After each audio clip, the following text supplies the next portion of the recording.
Installation volunteers will be assigned to small groups and given maps of neighborhoods and materials to help educate residents. Groups will assess existing smoke alarms, install alarms, and/or replace batteries where necessary.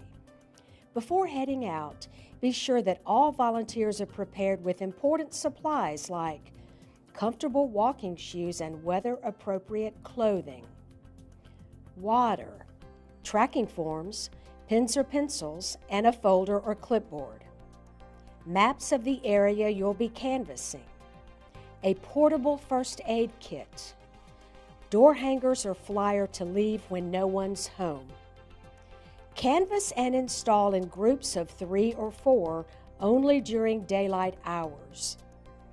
Make sure that a point person from the Red Cross or your organization has the cell phone numbers of at least one person in each group. Share a backup plan in case of emergency or inclement weather. Be sure to have appropriate identification and to let residents know that you're affiliated with the Red Cross and/or any additional organization you may represent. Establish a set time and location for everyone to reassemble after canvassing.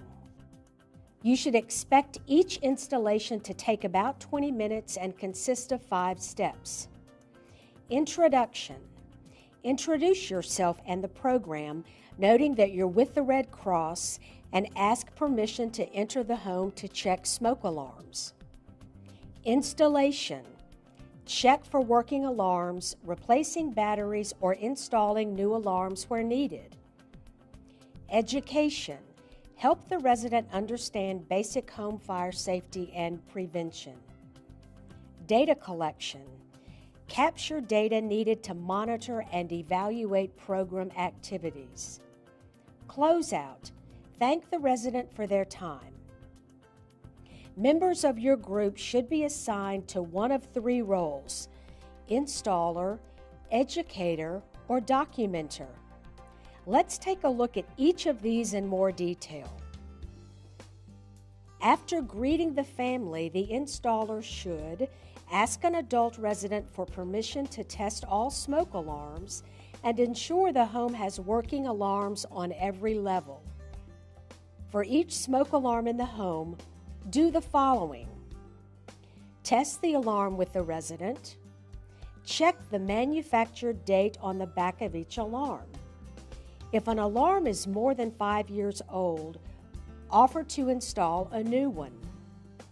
If the alarm is less than 5 years old but is not working, offer to replace the batteries.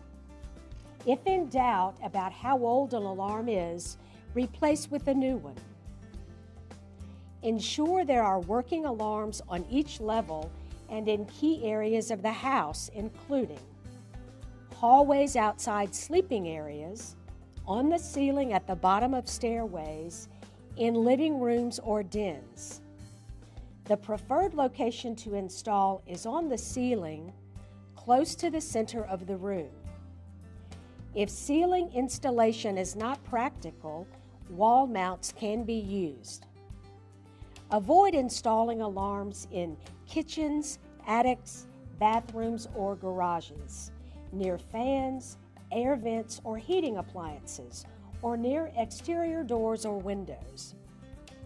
Once the alarms are installed, show the resident how to test them. While the installer is checking batteries and installing alarms, the safety educator should provide fire safety and smoke alarm education.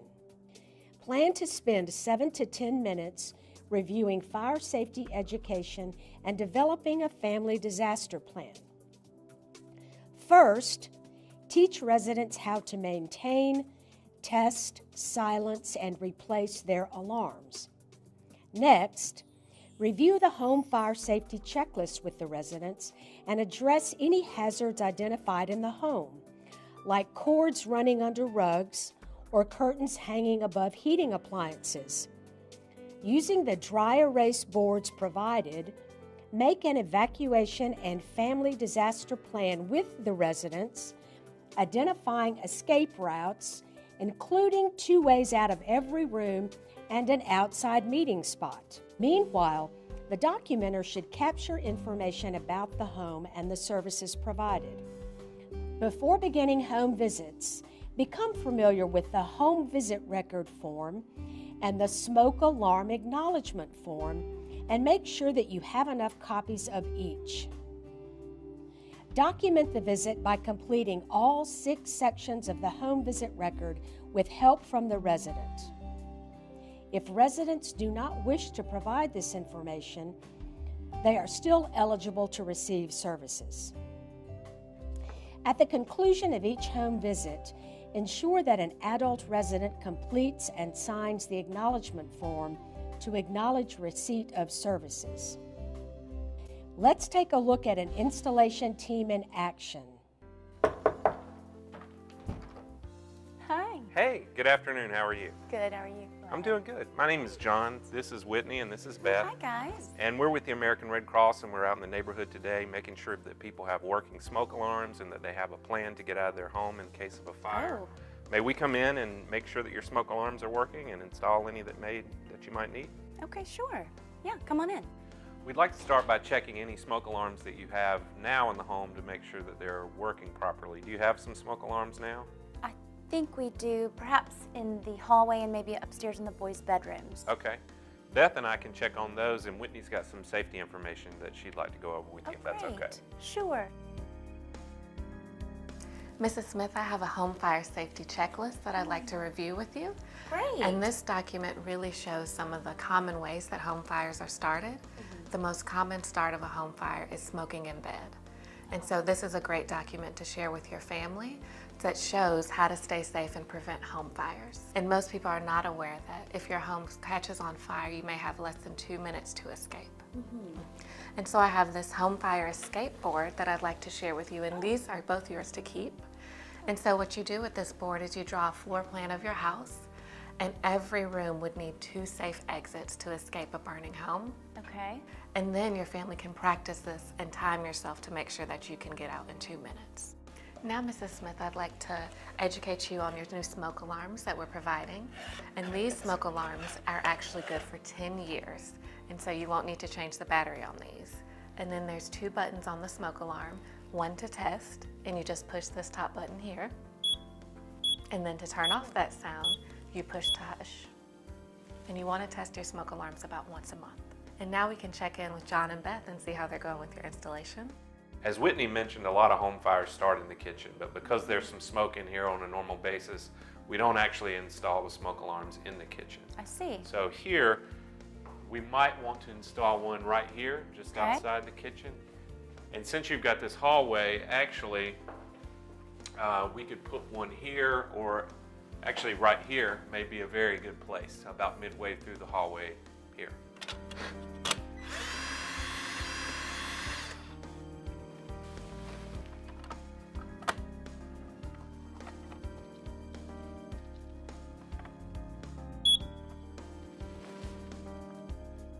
That's the last one, and now that we've got those installed, Beth has some paperwork for you to sign, and we'll be done. Sounds good. So to wrap up, I'm just going to get a bit of information from you about your home, about the residents of the home, and have you sign this acknowledgement form acknowledging the services we provided today. Sound good? Perfect. A few final tips before you begin your installations. Always stay with your volunteer group and do not enter or leave homes without all members of the group. Remain friendly and respectful. Remember, you are a guest in someone's home. Before entering, always get permission from an adult resident. Do not enter a residence if children are home alone. Tell your volunteers to skip any houses they don't feel comfortable approaching. Safety first. Avoid leaving information in anyone's mailbox. Mailboxes are federal property, and it is illegal to tamper with them. Practice what you are going to say before you head out. Keep your messages short and simple. Thank the residents for speaking with you, and have fun. Thank you for the journey you're about to embark on. You truly are saving lives.